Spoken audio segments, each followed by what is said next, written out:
Mastering Parallelism in Correlative Conjunctions. Hello, everyone. Today, we're going to dive into a very interesting and useful topic in English grammar: correlative conjunctions and parallelism.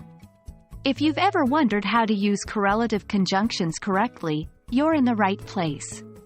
More importantly, we'll understand the concept of parallelism and how it enhances your use of conjunctions. So, let's get started.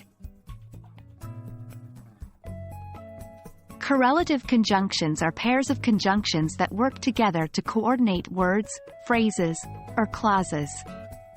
Common pairs include either, neither, not only but also, and both and, among others.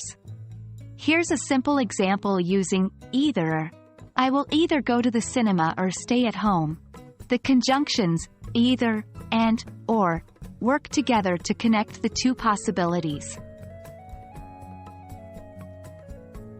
Now, let's talk about parallelism. Parallelism is about balance and similarity in the structure of your sentences. When you use correlative conjunctions, the words, phrases, or clauses they connect should have the same grammatical structure. This balance is called parallelism. Here's an example with parallelism. She not only plays the guitar but also sings beautifully. In this sentence, plays the guitar and sings beautifully are parallel because they're both verb phrases that follow the correlative conjunctions, not only but also. When using correlative conjunctions, maintaining parallelism is critical for clear and effective communication.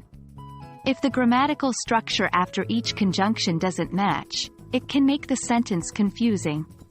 Here's an example without parallelism. She is either enjoying to read or to paint. This sentence sounds awkward because enjoying to read is not parallel with to paint.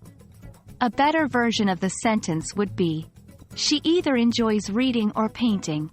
Now, enjoys reading and painting are parallel, making the sentence clear and balanced.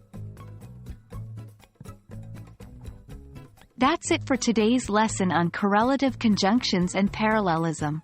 Remember, correlative conjunctions always come in pairs, and the key to using them effectively is ensuring that you maintain parallelism in your sentences.